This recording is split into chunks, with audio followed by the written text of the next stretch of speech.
tal amigos de Valora Radio? Bienvenidos a este programa Soldados de Dios. Soy su servidor Jaime Velázquez y les agradezco infinitamente que me estén haciendo el placer de su compañía. Gracias, de verdad, muchísimas gracias por estar acompañándome.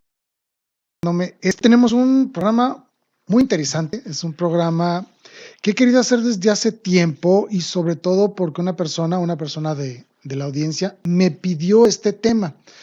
En los programas anteriores hablamos sobre un concepto que en la teología se conoce como la predestinación. Es un concepto en el cual habla de cual todos los seres humanos estamos predestinados a la salvación. Es decir, todos fuimos creados para amar a Dios y poder estar en su presencia al momento de nuestra muerte, es decir, tener la vida eterna.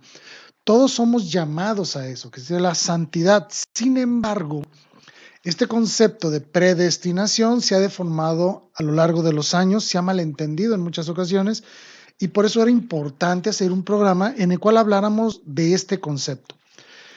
Pero muchos de nosotros caemos en este error de utilizar la predestinación o el concepto de predestinación utilizando otra palabra, que es la palabra destino. Por eso el programa de hoy es, ¿existe el destino o no existe el destino? Todo cuanto sucede en nuestra existencia y en el mundo ya está escrito en un plan maestro por Dios. Mi destino ya está definido. Es decir, ¿estoy yo ya destinado a salvarme o a condenarme? Otra pregunta que también surge muy seguido es que ¿puedo yo anticipadamente conocer cuál es mi destino? Son preguntas que no son banales, son preguntas muy importantes y muy interesantes que tenemos que hacernos día con día. Pero sobre todo tratar de darle una respuesta dentro de la doctrina católica, porque es muy fácil desvirtuar este concepto en una gran cantidad de ideas y filosofías que han surgido a lo largo de la historia y que influyen de alguna manera en nuestra forma de pensar. Por eso es que las considero importantes analizarlas desde la perspectiva católica. Es decir, sabemos que son preguntas que todo ser humano hace en algún momento determinado de su vida. Es decir, son preguntas fundamentales de reflexión dentro de nuestro fin trascendente. Lo sabemos, son preguntas importantes. El problema es que no sabemos hacer verdaderamente esta pregunta para poder encontrar de una manera lógica y ordenada una respuesta. Hablar del destino es algo complejo y es un tema inacabado porque no es posible establecer a ciencia cierta cómo opera la divina providencia, cómo opera la ciencia de Dios, cómo opera su omnisciencia, su capacidad de conocerlo todo. Pero antes de entrar en materia, quiero agradecer a todos y cada uno de ustedes que nos hacen el favor de ayudar a Valora Radio a través de sus donativos, a través de las estrellitas en la plataforma de Facebook. Muchas gracias, de verdad, muchísimas gracias. Con su ayuda podemos continuar con esta labor de llevar a ustedes un anuncio de esperanza, un anuncio de paz, un anuncio de amor. Valora Radio se esfuerza día con día con llevarles a todos y cada uno de ustedes programas y contenidos de gran nivel, de que verdaderamente gran riqueza para el desarrollo espiritual y el crecimiento humano de todos y cada uno de nosotros. Valora Radio se ha esforzado por ser verdaderamente una punta de lanza en lo que significa la educación y la formación del católico. Gracias por su ayuda, porque es gracias a sus donativos que nosotros podemos continuar con esta labor, no solo sostener las instalaciones, sostener todo el equipo, sostener la transmisión, sostener todo lo que esto implica. Es gracias a ustedes que podemos lograrlo y pues les invito a que continúen ayudándolos a través de sus donativos. Muchísimas gracias. Pues bien, existe el destino. Esta pregunta no crean que es nueva, es una pregunta muy antigua. Incluso desde antes de Cristo ya se estaban realizando cuestionamientos filosóficos en este sentido. Por ejemplo, en el siglo I antes de Cristo, un señor llamado Diodoro decía, ningún hecho puede suceder a menos que sea eternamente verdadero de que va a suceder. Es decir, este señor creía perfectamente en el destino como una fuerza predeterminada, eterna y existente que determina o establece lo que va a suceder en cada momento de nuestra existencia. Eso es lo que él pensaba este señor Diodoro. Por contraparte, había un grupo filosófico llamado los epicureanos, así llamaban, que niegan totalmente la existencia del destino. Es decir, existían fuertes controversias en ambos sentidos, si existe o no existe. En otras religiones, por ejemplo, en el Islam, sí se puede hablar de un concepto de destino en algunos de sus grupos más ortodoxos. Por ejemplo, ellos tienen la idea del destino está fundamentado en la doctrina del designio absoluto de Dios. Es decir, Dios controla todo. Por lo tanto, el destino y la predestinación ya están determinados por Dios, tanto para el bien como para el mal. Es una fracción del Islam piensa de esta manera. En los budistas, por ejemplo, tienden a menospreciar o a disminuir la importancia de la voluntad o del libre albedrío. Por lo tanto, ellos profesan, mejor dicho, una idea muy clara del destino como algo inevitable, aunque da al hombre cierta opción a cómo realiza este recorrido a través de su propia vida. Incluso ellos manejan una analogía de un tren. Si tú te subes a un tren, ese tren no tiene opción más que recorrer una sola vía. Tiene un destino y un final y una ruta que va a seguir.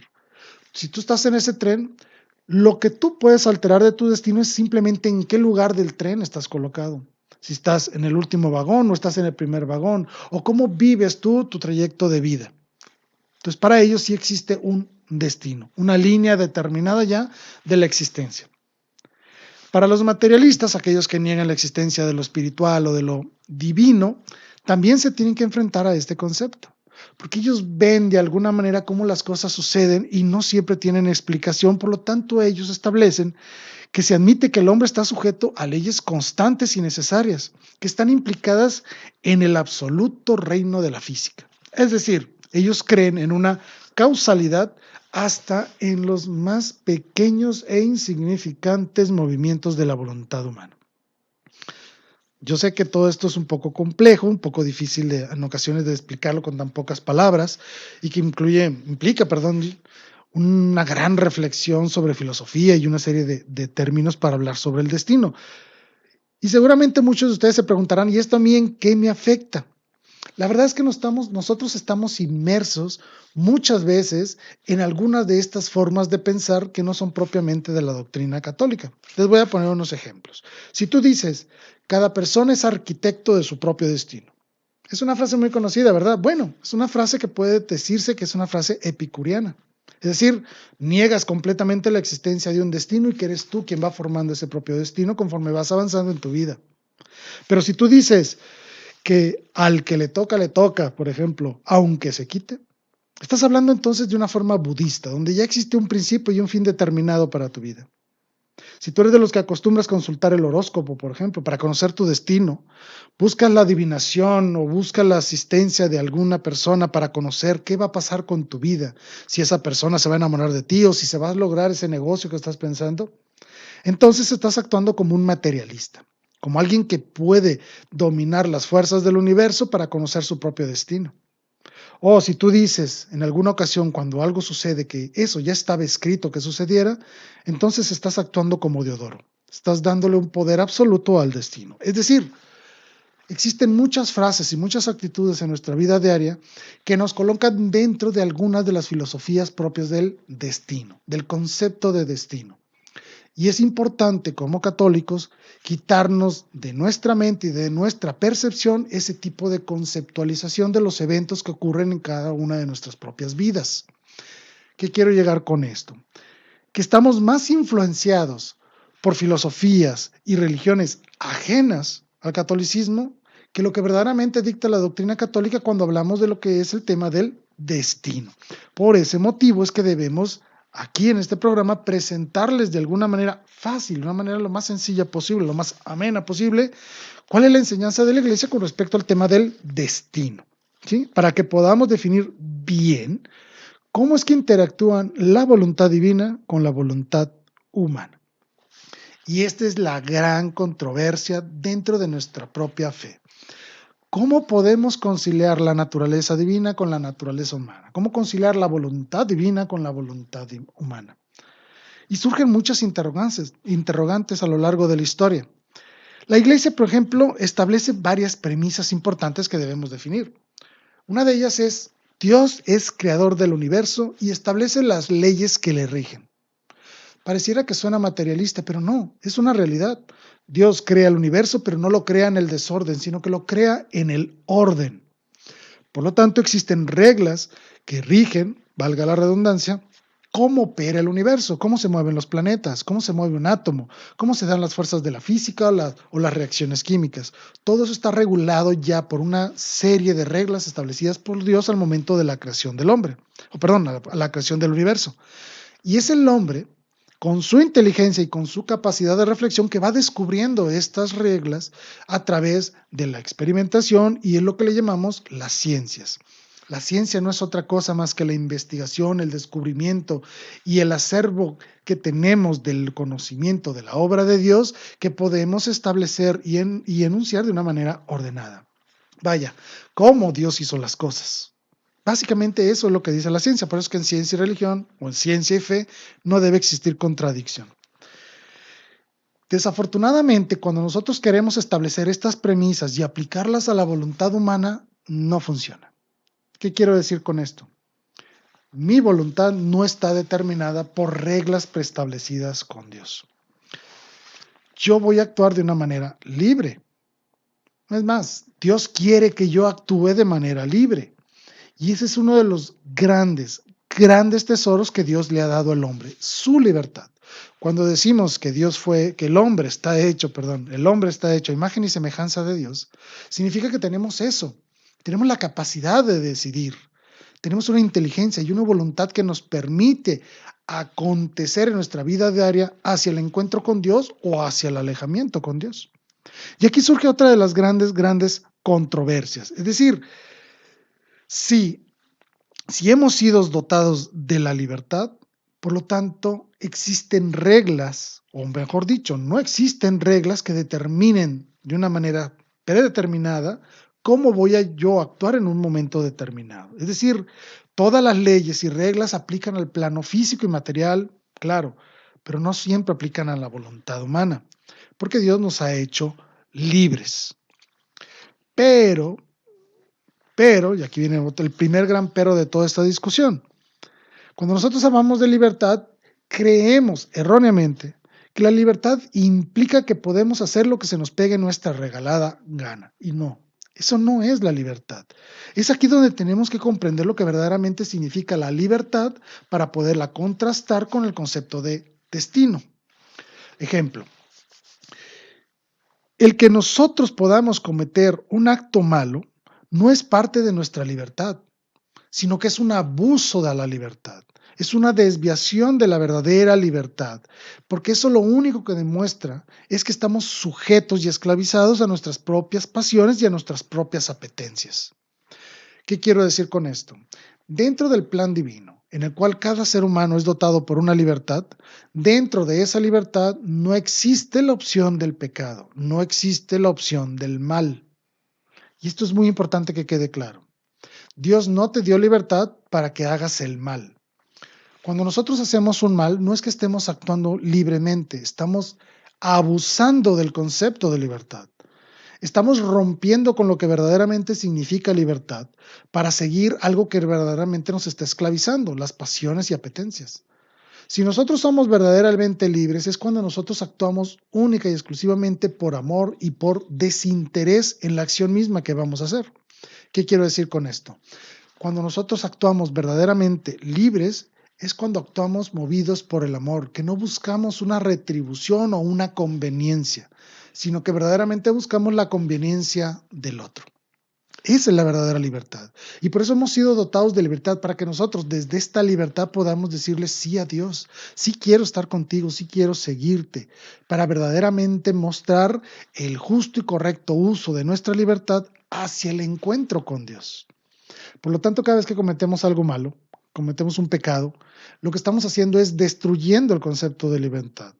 Nos estamos convirtiendo esclavos de nuestras propias pasiones, de nuestras propias apetencias, y ya no actuamos por un amor desinteresado, sino por una conveniencia interesada.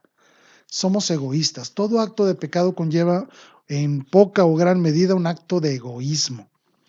Si alguien me ofendió y voy y cometo una venganza, me moví por el odio.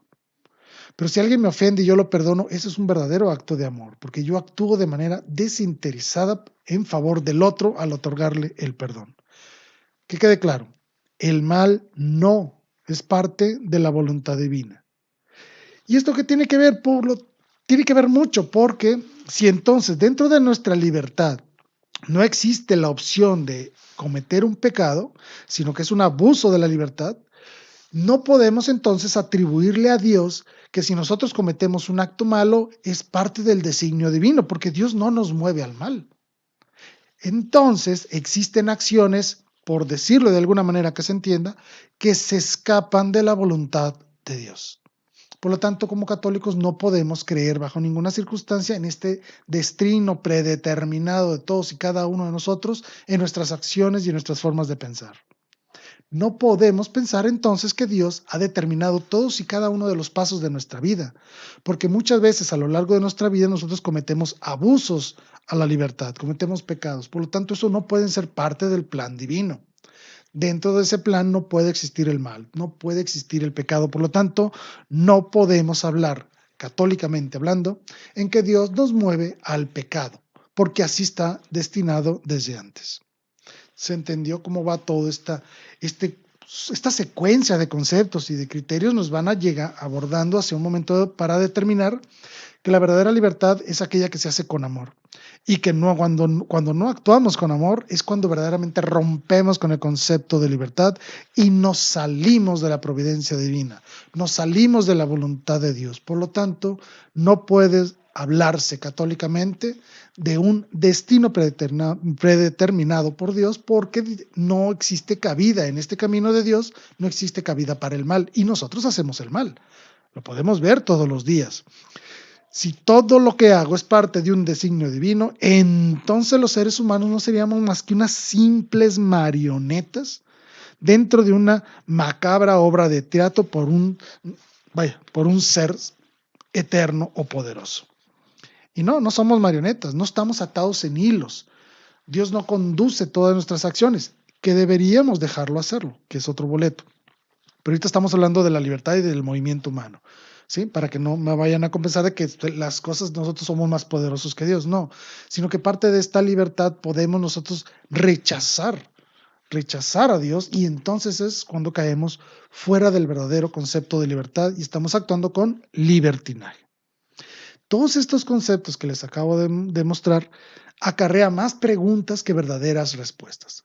Porque ya les acabo de decir que no existe manera de fundamentar el destino dentro de la teología católica como que Dios es alguien que nos mueve con hilos y en el cual nosotros somos simples marionetas de sus designios. Como esto no es real, entonces, ¿cómo funciona la libertad humana? ¿Cómo funciona la providencia divina? ¿Cómo funciona la omnisciencia de Dios?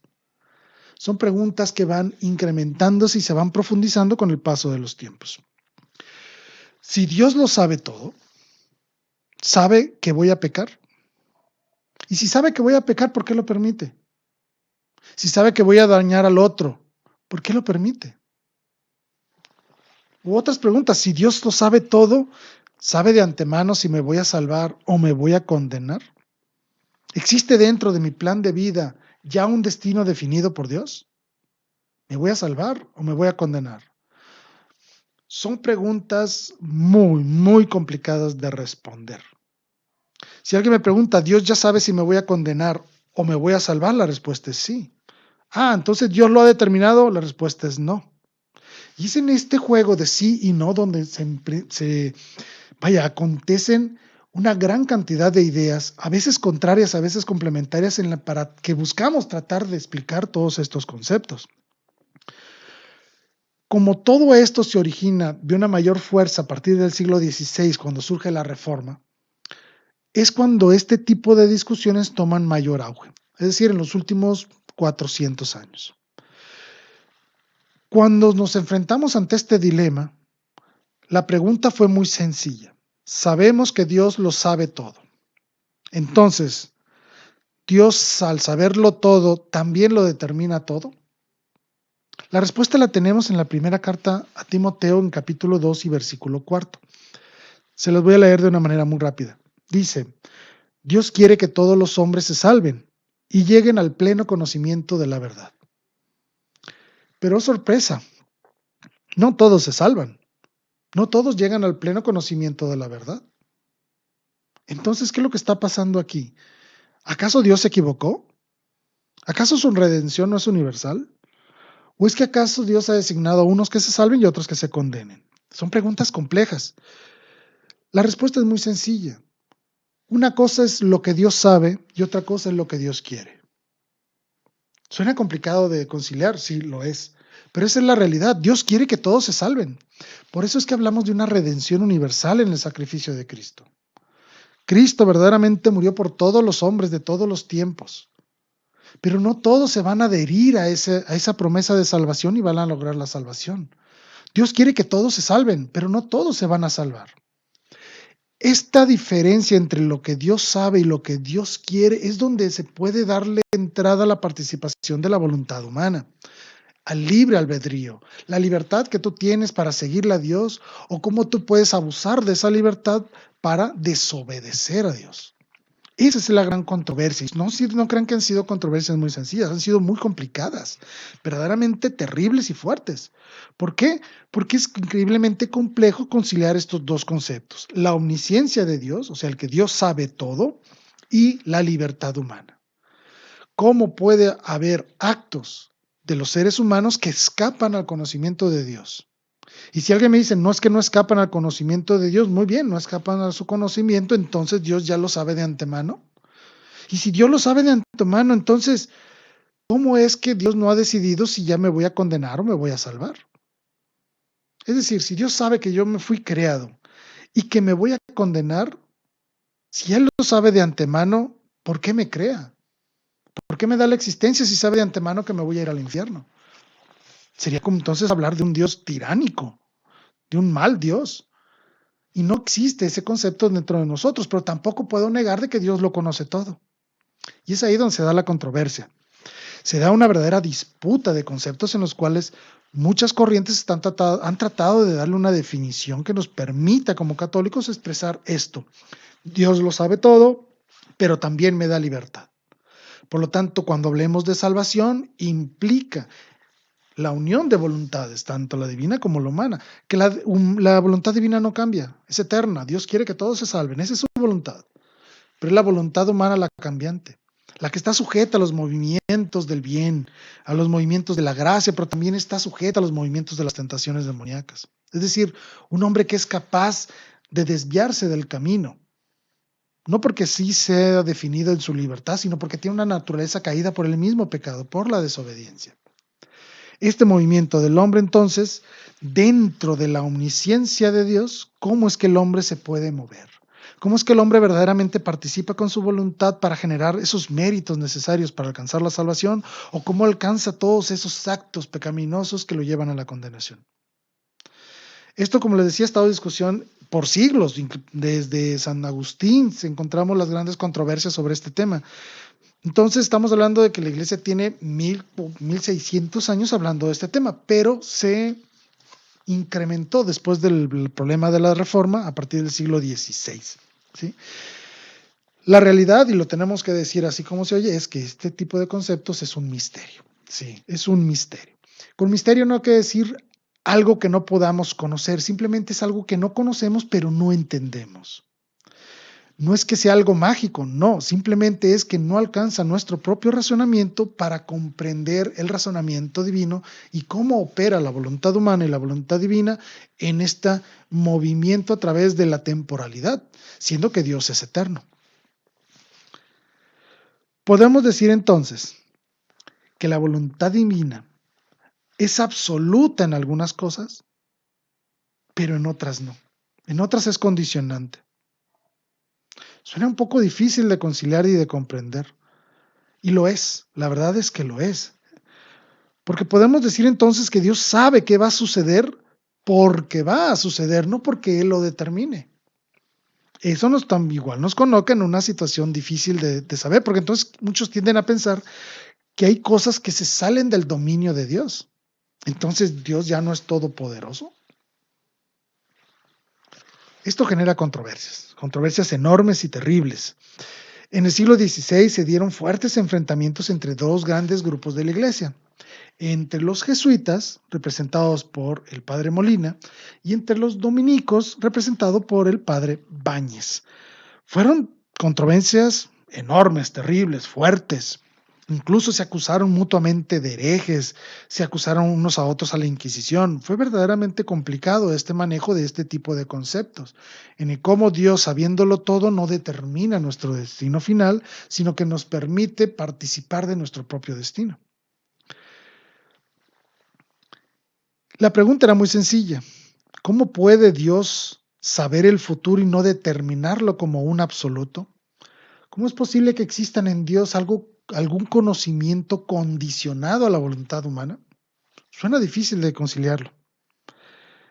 Y es tan complicado que hasta la fecha no existe una resolución definitiva por parte de la Iglesia. Es decir, es un tema que verdaderamente cae en el sentido de misterio. Pensar en un Dios misericordioso, un Dios que lo perdona todo, un Dios que es bueno, un Dios que es amor, un Dios que nos busca llevar a la salvación, un Dios que nos invita al encuentro con Él, un Dios que verdaderamente desea tener al hombre en sus brazos y verdaderamente vivir y participar de su naturaleza divina con Él. Este Dios misericordioso choca con la idea de un Dios que nos crea para la perdición eterna. Es verdaderamente aberrante. Por lo tanto, no podemos aceptar bajo ninguna circunstancia este concepto de un destino ya definido. Pero sí podemos hablar de predestinación. Estoy cambiando un poco la palabra. No creemos en el destino, pero sí creemos en la predestinación. ¿Qué significa esta palabra? Es muy sencillo.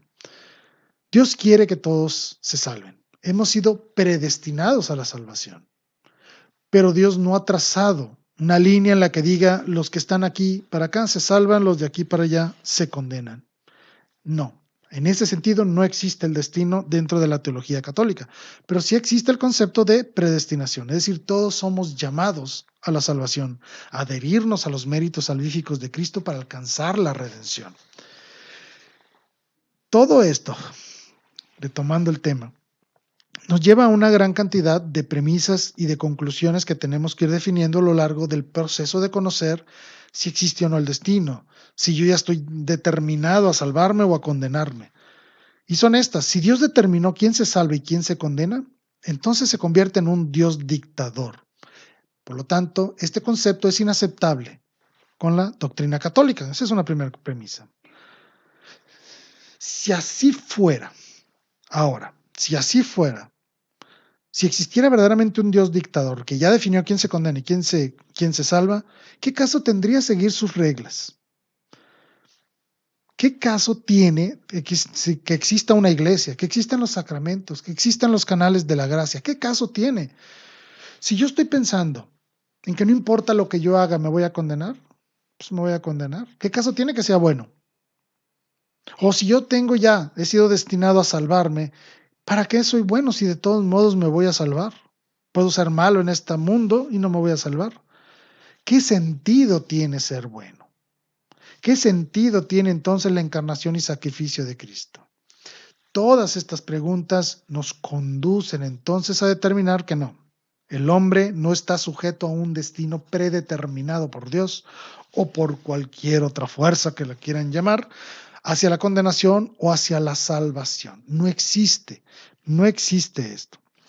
Si Dios vino a este mundo, se encarnó, sufrió, vivió el sacrificio, vive la muerte en la cruz, resucita para darnos vida eterna, nos muestra el camino de la salvación, nos muestra lo que significa ser buenos, nos muestra lo que significa el amor. Instituye una iglesia y a esta iglesia le da poder y autoridad sobre su enseñanza, le da los canales de la gracia, los 7 sacramentos y le imparte la instrucción de ir y llevar este mensaje del evangelio a todo el mundo y que se ha preservado por 2000 años a través de la sucesión ininterrumpida de obispos a lo largo del mundo. ¿Qué nos está diciendo esto? Que el hombre tiene que participar con su voluntad. Sí, el hombre participa de su propia condenación o de su propia salvación. Esta frase conlleva algunos peligros, hay que decirla con cuidado. Si yo digo, yo soy quien va a determinar si me salvo o me condeno, se comete un error, porque no todo depende de nosotros, obviamente, pero sí participamos de la decisión y es ahí donde tenemos que poner ese punto medio. Cómo nuestras propias decisiones día con día participan de la decisión final de estar o no estar con Dios. Cada vez que realizamos un acto, cada vez que tomamos una decisión, nos acerca o nos aleja de Dios. Por lo tanto, es ahí donde nuestra libertad tiene que imperar en todas y cada una de nuestras decisiones. Debemos de ser dóciles a la acción del Espíritu Santo, dóciles a la acción de la gracia, que nos permita verdaderamente unir nuestra voluntad o alinear nuestra voluntad a la voluntad divina. Si nosotros pensamos en el destino eterno ya predeterminado, entonces la redención no sería para todos, sino solo para algunos. ¿Qué estoy diciendo con esto? Si existiera el destino,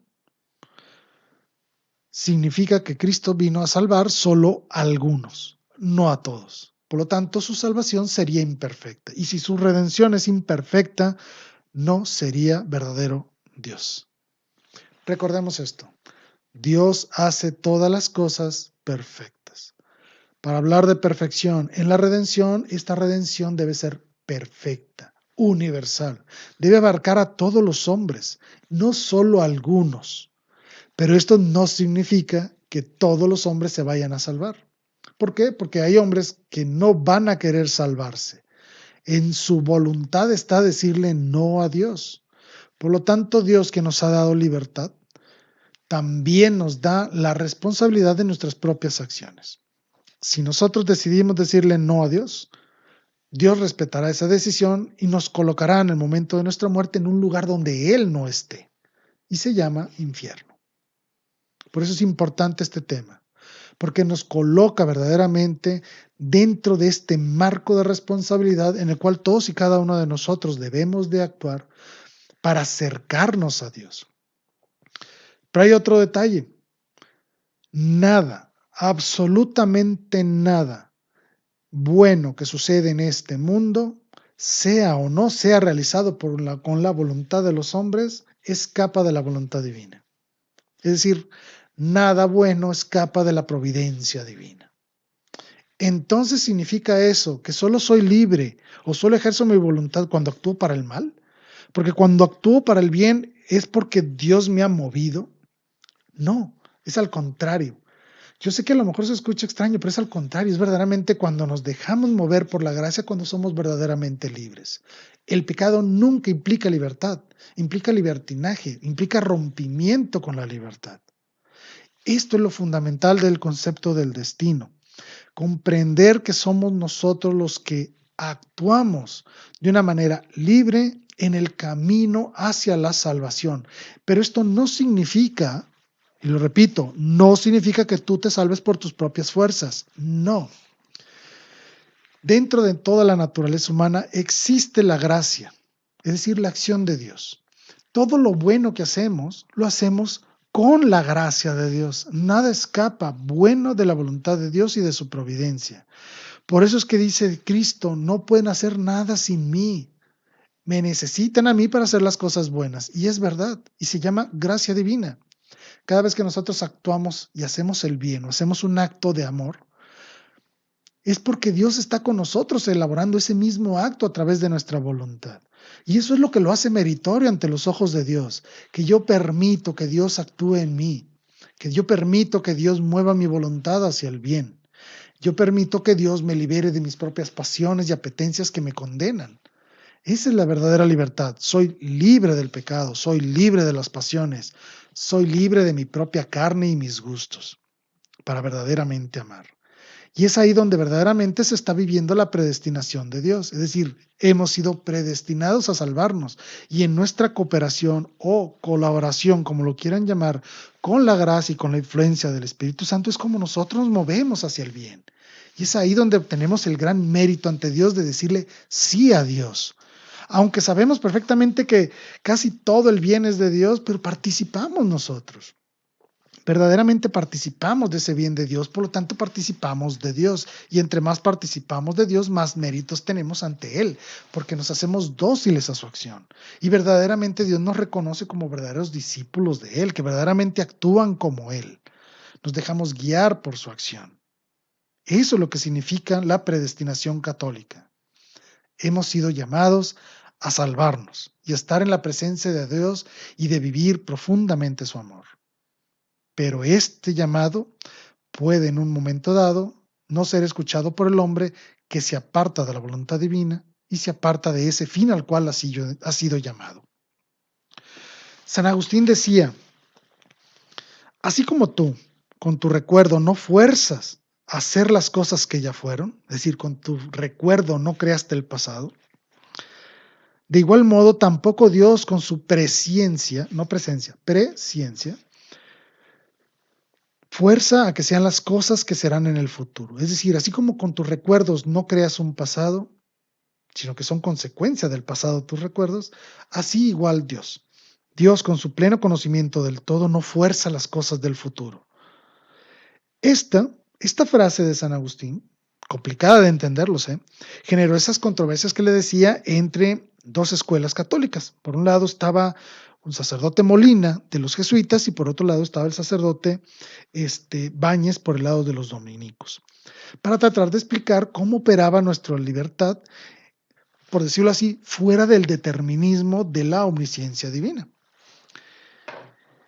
Este señor Molina, jesuita, estableció una cosa llamada ciencia media.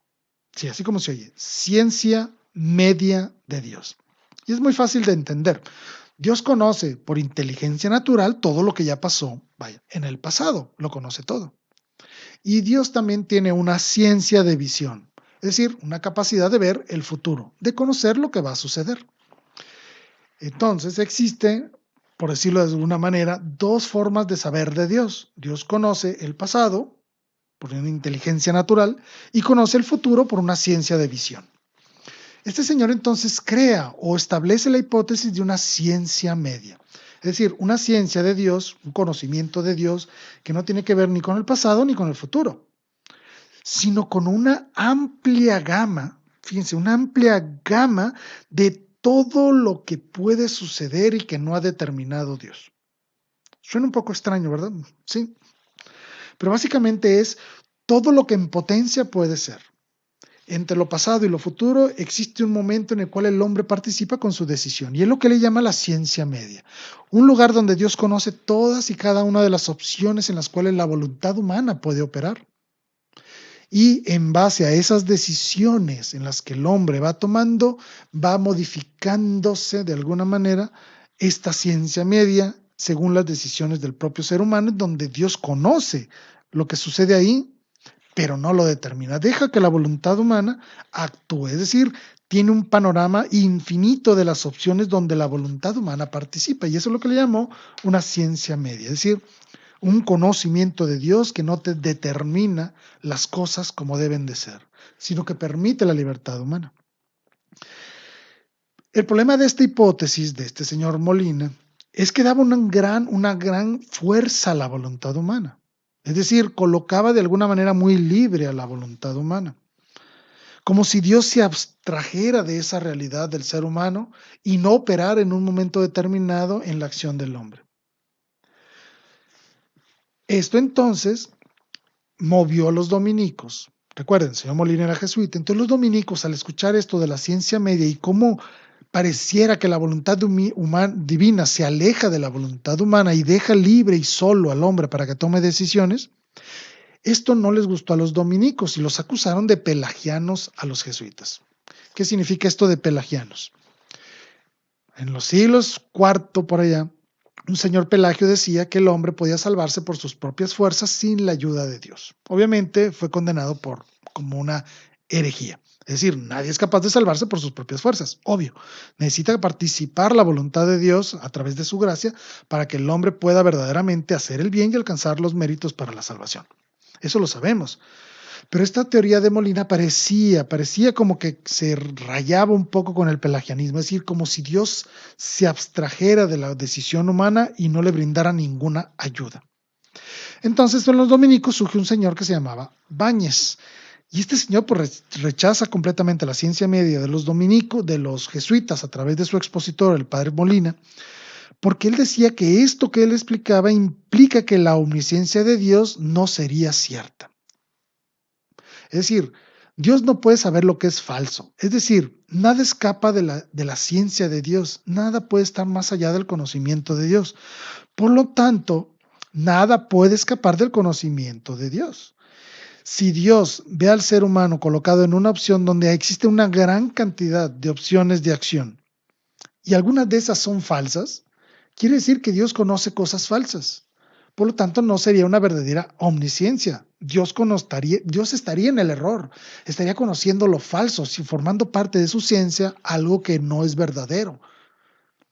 Por lo tanto, los dominicos rechazaron la opción de Molina. El problema es entonces de que este señor Báñez le da una carga excesiva, por decirlo así, a la acción de Dios en la voluntad humana, casi desapareciendo la libertad humana.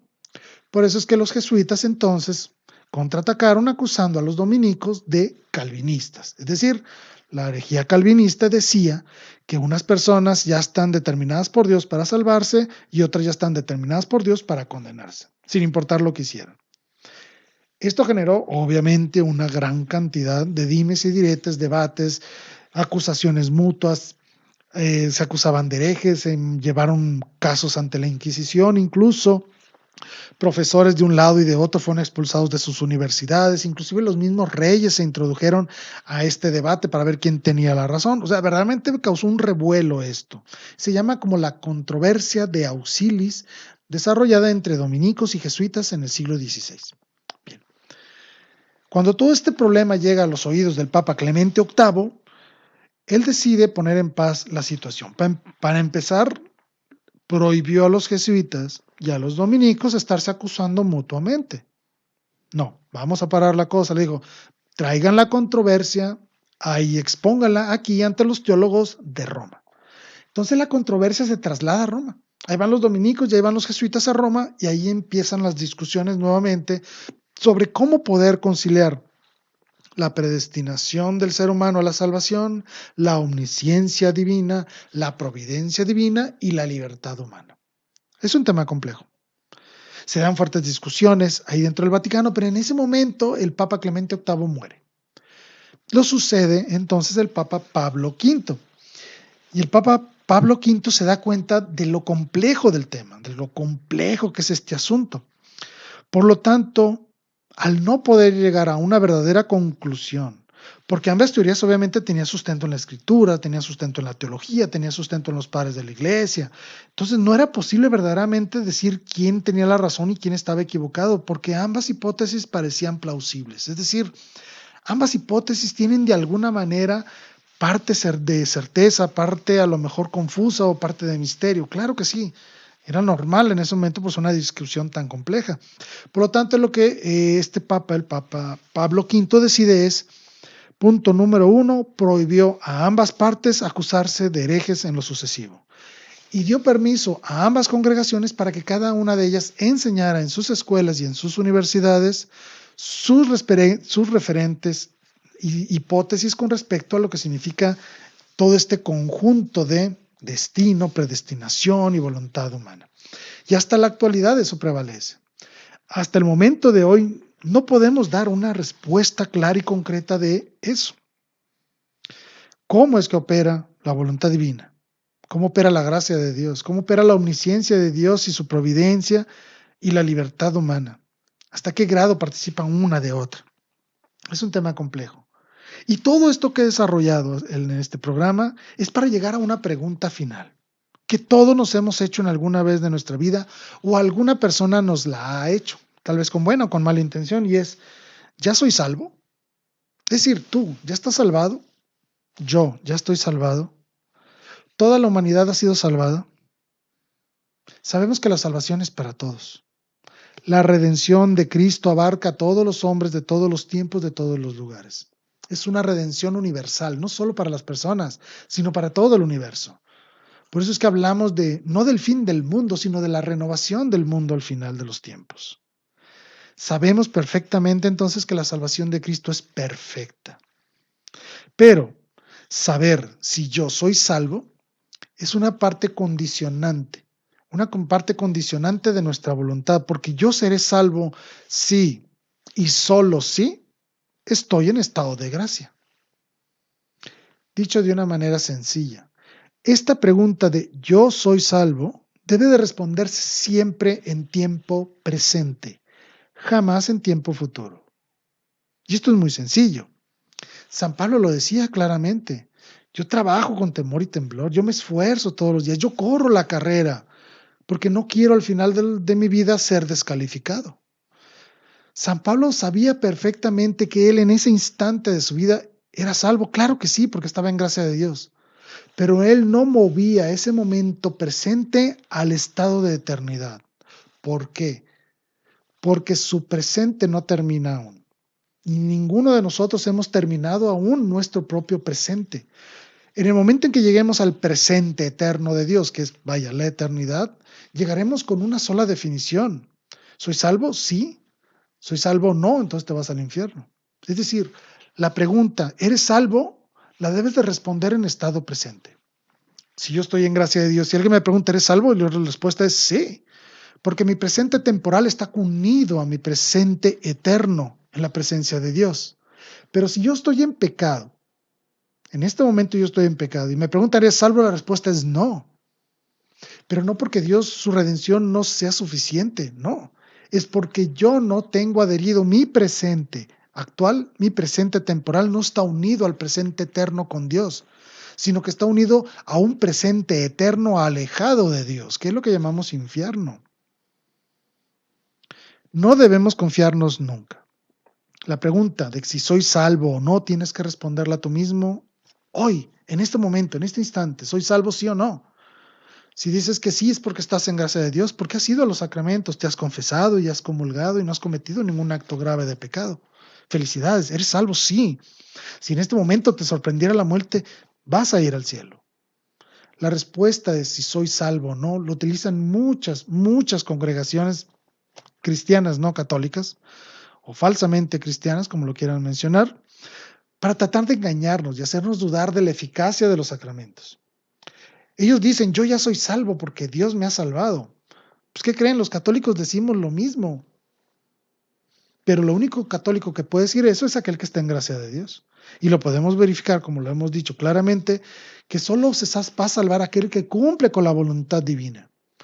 No solo aquel que acepta que Dios nos ha salvado, incluso si tú lo buscas en la Escritura no lo vas a encontrar. No basta decir yo creo, sino hay que actuar en consecuencia. Lo dice claramente Santiago en su carta, en su segundo capítulo. Una fe sin obras es una fe muerta. Necesitamos creer, claro, creer en el verdadero Dios, creerle al verdadero Dios, pero también debemos actuar como Él nos ha pedido que actuemos. Amen a sus semejantes como yo los he amado a ustedes. Es decir, si tú quieres verdaderamente ser salvo, la fórmula es muy sencilla. Estado de gracia, obviamente, vida de oración y obras de caridad. Vaya, es muy sencillo. Si quieres verdaderamente responder la respuesta, yo soy salvo con un rotundo sí, es fácil. Vida de oración, vida de gracia, vida u obras de misericordia, vida de caridad.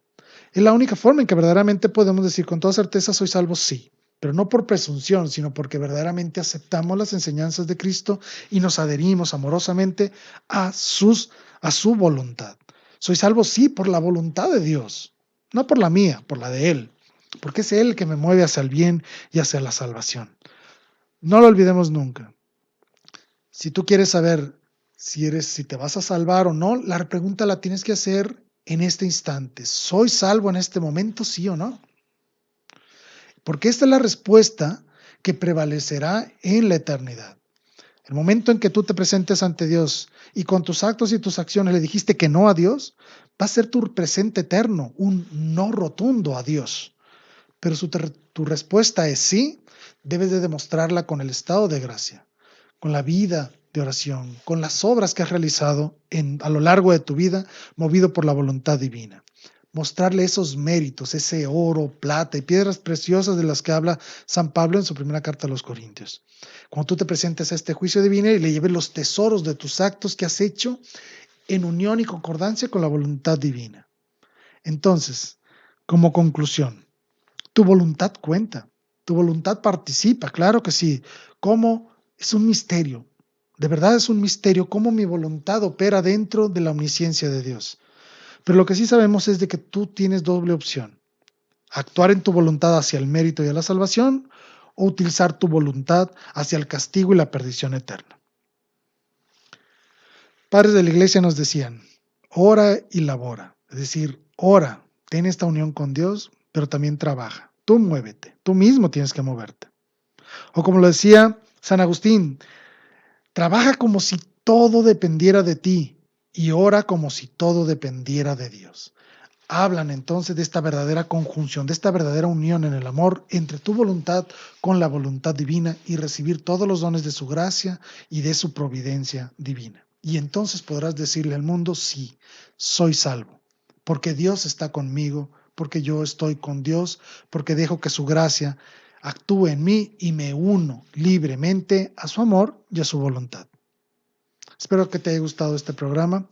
Soy tu servidor Jaime Velázquez. Estoy aquí para atenderte. Puedes escribirme a través de mis redes sociales.